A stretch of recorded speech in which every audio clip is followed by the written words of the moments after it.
uno de los titulares que en estos momentos acapara la atención ha sido producto de un mensaje que ha brindado el presidente Donald J. Trump a través de su propia red social Truth Social, en la que cuestiona las relaciones comerciales con Canadá y anula cualquier desarrollo de negociación con ese país en el norte del continente. ¿De qué manera se afecta esto?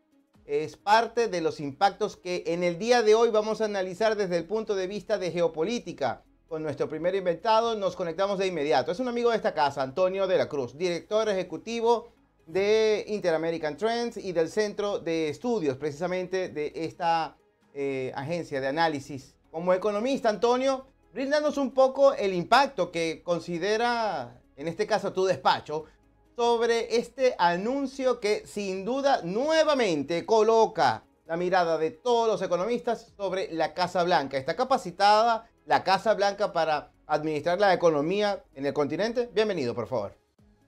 Muchas gracias, José. Tenemos que verlo realmente en el contexto de lo que él está actuando, que es en la realpolitik arancelaria. Porque fíjate, rompe con Canadá, es cierto, lo que tú planteaste inicialmente, pero firma una tregua con China hoy también, en el mismo día. ¿Caos? No parece. Parece más bien una estrategia de esa diplomacia de Trump que no busca orden, lo que busca es un control. ¿Por qué? Porque Canadá le impuso un impuesto a las digitales, a las firmas de aquí, ¿verdad? Que se mueven en el mundo digital, a las Big Tech, como se le llama, y que son aliadas de Trump. Recordemos que estaban sentados detrás de él cuando tomó posesión. Y Trump reacciona con furia, ¿verdad? Porque le están tocando a sus aliados, a las Big Tech. Y entonces dice que rompe las negociaciones y va a anunciar tarifa en 7 días. Porque no es por comercio, es por soberanía. Los puntos en los que él busca apuntalarse para el dominio de ese nuevo orden que hemos visto que está creando. Porque quien regule a Silicon Valley es, porque esto lo vamos a ver también en Europa. Europa anda en lo mismo, paga. O sea, ¿y qué hace mientras hace eso? China y Estados Unidos consolidan su tregua. China va a enviar, dijo en este nuevo acuerdo que regaron, las tierras raras, que son importantísimos para todo este mundo de las Big Tech. Y mientras que Estados Unidos reduce sus contramedidas. O sea, los aranceles de Estados Unidos a las mercancías chinas es 30% y China a los Estados Unidos un 10%. Y Trump está vendiendo esto como una victoria. Era más o menos lo que existía antes de poner en las tarifas. Y él dice, lo presioné y cedió. Y esto se ha repetido, lo hemos visto con el Reino Unido, con quien ya llegó a un acuerdo cerrado.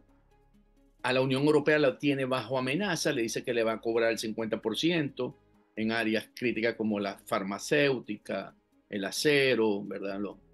Y con la India está negociando otra vez bajo presión. ¿Y qué dijo él? Que el 9 de julio es la fecha límite. Va a haber una pausa arancelaria que puede expirar o prorrogarse según decida Trump, porque ese es él en esa cosa. Entonces, Trump no está rehaciendo las alianzas, José. Está desmantelando las reglas, negocia caso por caso con cada país y usa los aranceles como garrote. Y al hacerlo, redefine la diplomacia del multilateralismo a la intimidación calibrada.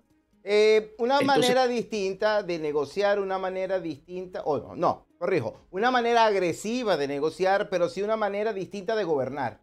¿Es así, Antonio? es una manera de que el que tiene la fuerza impone las condiciones.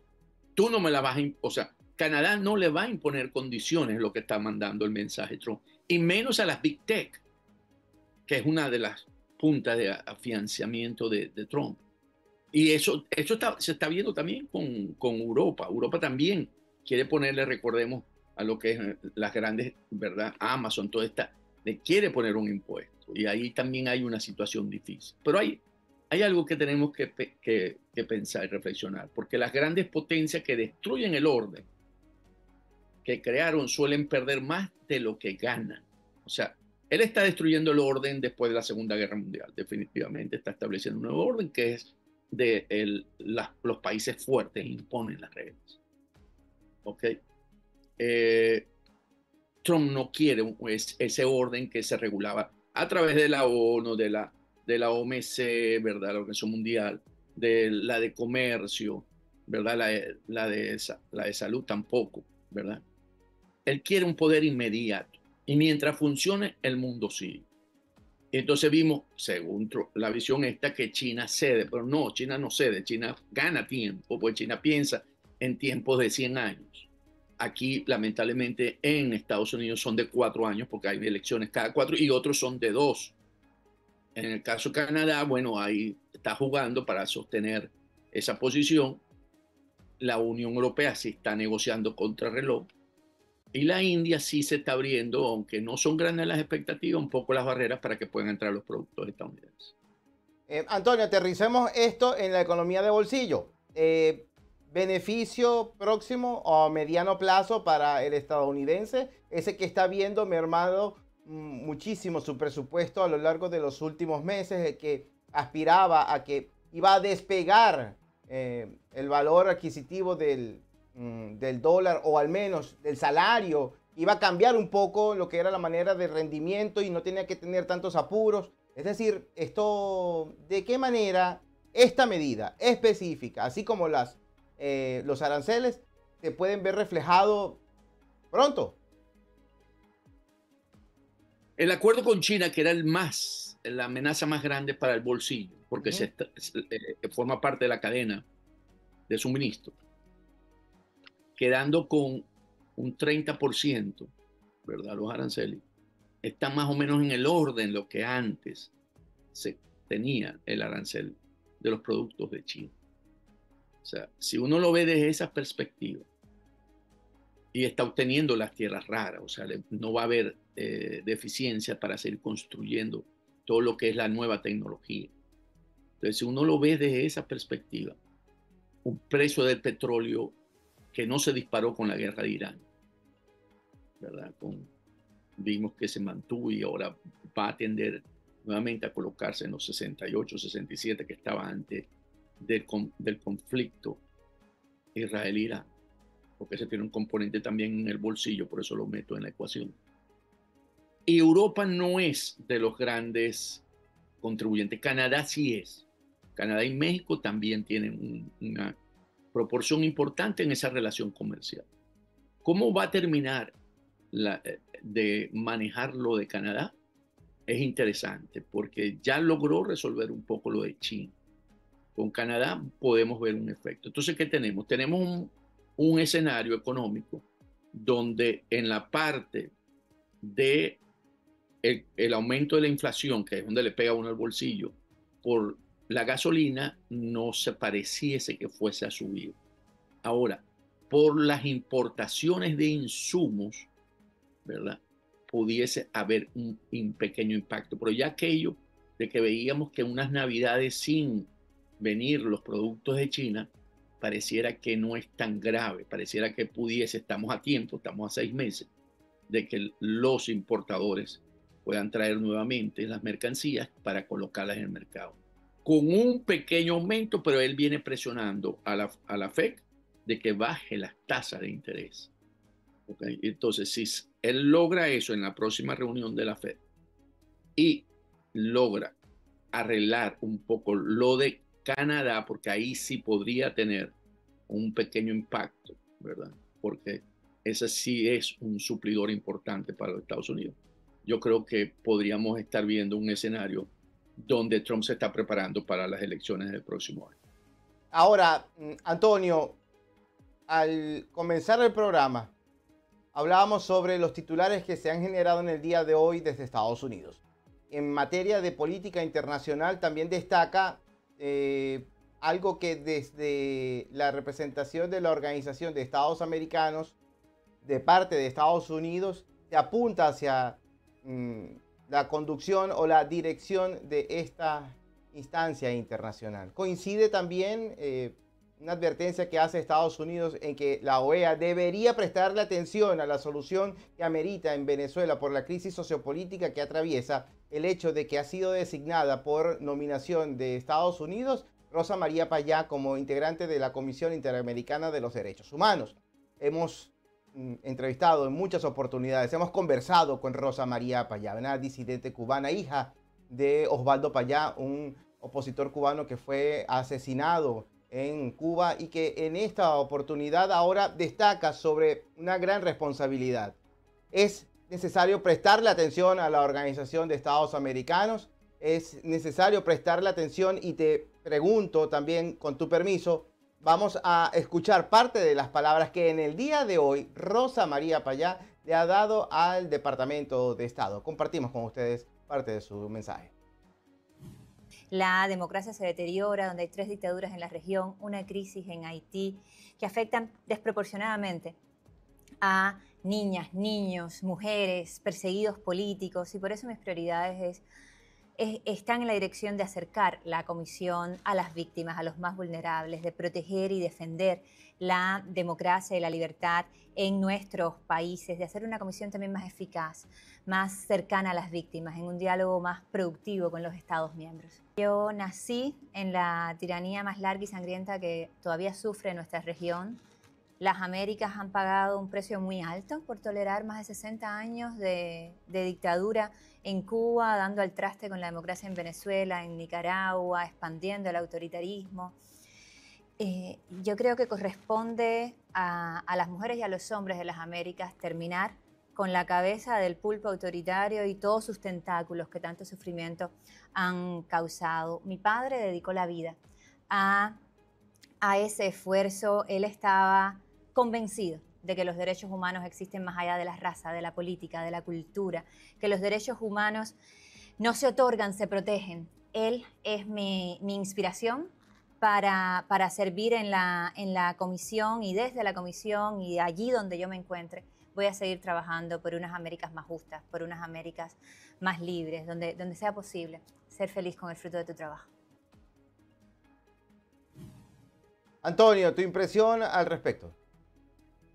Sí, este logro de que la activista cubana Rosa María Payá es importantísimo, porque esta era la candidata del Departamento de Estado de los Estados Unidos para ocupar esa posición en la Comisión Interamericana de Derechos Humanos. Pero, ¿cómo se logró? Aquí, y es la parte interesante de lo que está ocurriendo en la Asamblea General de la OEA, en Antigua. El vicesecretario, Landau, ¿verdad? Que es de la línea básicamente del secretario de Estado, o sea, tiene una línea a favor de la democracia, fue contundente y trazó una línea roja hoy en su discurso, donde amenazó de abandonar el organismo si no se compromete con la democracia, y dijo: en Venezuela ya no hay espacio para organismos tibios. ¿Por qué? Porque el nuevo secretario de la OEA, después de un secretario como Almagro, es tibio en ese sentido con la dictadura. Él es de Surinam y él fue subsecretario en la época de Insulza, cuando estuvo en la OEA, el secretario de la OEA. Y él no enfrenta a estas dictaduras, más bien pareciera funcional. No es neutral, es funcional. Y él habló, cuando se le preguntó sobre Venezuela, de hacer un diálogo donde realmente no tiene cabida después del 28 de julio, donde básicamente dijo: sucedió lo que todos vimos. Entonces, y él todavía empuja una agenda como esa. Y entonces, ¿qué dijo el secretario Landau? El subsecretario, que Estados Unidos pone el 50% del presupuesto de la OEA, y que si los países de la OEA quieren seguir en eso del Foro de Sao Paulo a través de Lula, Petro, la Sheinbaum en México, bueno, que se vayan. O sea, que Estados Unidos no piensa votar. Y después de ese discurso, y ahí es bueno este dato, Rosa María Payá estaba perdiendo la elección. y ahí remontó y ganó. O sea, quiere decir que los países se sintieron presionados. Y aquí lo podemos combinar con Canadá, porque esa es la nueva orden de Estados Unidos, ¿verdad?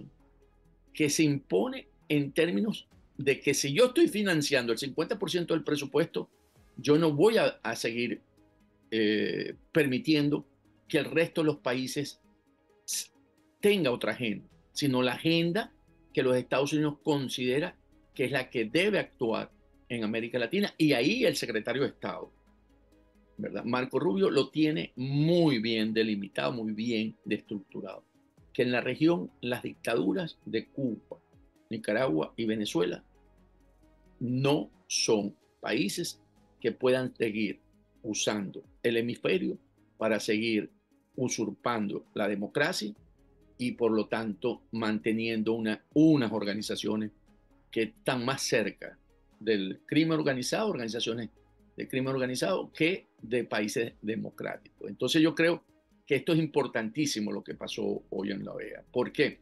Porque a la OEA le va a tocar, tiene dos opciones: alinearse con la acción con la libertad y la democracia que marcó hoy su secretario, o convertirse en otro cascarón, porque si les quita el 50% del presupuesto, ¿verdad?, en la que buscarán financiamiento seguro con Pekín y que con la dirección de La Habana.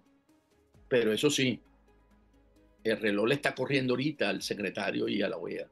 Washington ya eligió, ahora le toca a la OEA. Claro, esta decisión de nombrar y que ganara Rosa María Payá, por supuesto que pone un paso ahí que dice, ok, tiene un punto. Esto debe tener muy molesto a la dictadura cubana, que Rosa María Payá sea hoy miembro de la Comisión Interamericana de Derechos Humanos, porque para ellos eso no es tolerable para la dictadura cubana. No, y veremos qué responden desde Miraflores, en Caracas, veremos qué responden desde Managua, porque sabemos muy bien hacia dónde apunta, sin duda, la presión. Siendo activista, Rosa María Payá era muy directa, y veremos ahora desde esta tribuna como desde la Comisión Interamericana de Derechos Humanos afianza muchísimo más, esperemos, lo que es la defensa de las libertades que se vulneran de manera constante en esos países donde la democracia merma. Un gran abrazo a la distancia, Antonio. Hasta la próxima. Igualmente, Abrazo. Abrazo. Feliz fin de semana. Igualmente. Feliz día al periodista en Venezuela. Muchísimas gracias, Antonio. Gracias por el detalle. Muchísimas gracias y un gran abrazo. Era Antonio de la Cruz. Él es director ejecutivo del Centro de Estudios de Inter-American Trends, una agencia que se encarga de la evaluación de situaciones de riesgo, condiciones económicas y sobre todo mercados mundiales. Es amigo de esta casa. Y como lo mencionaba Antonio, desde esta tribuna también, lo que pasa es que tendremos un pequeño contacto con Venezuela al final previsto en nuestro programa del día de hoy, en el que queríamos adelantar y hacer el reconocimiento, pero no podemos mantenernos aguardando por el final del programa en el día de hoy. Nuestro reconocimiento desde este programa, Esto es América, a los periodistas venezolanos que se encuentran en nuestra patria Venezuela. Nosotros admiramos la entereza con la que se entregan todos los días para seguir informando, a pesar de que se cierran los espacios informativos, a pesar de que se sigue acorralando la libertad de expresión. Ahí están mis valientes colegas. Un gran abrazo a la distancia, mi reconocimiento. Entiendo que no hay mucho que celebrar, pero sí mucho que dignificar, y es lo que hacen todos los días. Muchísimas gracias. Felicidades a todos los periodistas de Venezuela que se encuentran en nuestro país y quienes también por fuera hacen lo propio.